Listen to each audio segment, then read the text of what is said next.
When I was 17, I worked at a grocery store with a guy named Brian. Normal guy, mid-20s, Lil Chub. Didn't really think much of him. One day he tells me about how he lives in an apartment by himself and that his neighbors are absolutely crazy. Like they would yell at him to be quiet, pound against the wall to get him to shut up, even though he wouldn't be doing anything. He would sneeze, and his neighbors would scream at the top of their lungs from next door. It was that bad.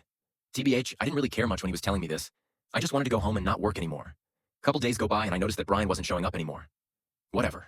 Didn't think much of that either. A month or two goes by and he finally shows back up to work. So, being the nice friend I am, I asked him where he's been. He tells me he was actually fired because he was in the hospital. I didn't think that was a valid reason to fire someone, but what do I know? I didn't comment on that. I asked him why he was in the hospital and he told me it was for personal reasons. I tell him it was good having him back and carried on with my day. Fast forward a couple days to me talking to another coworker who was good friends with Brian. He says, "Did you hear what happened to Brian?" "Yeah, he was in the hospital and was fired or something."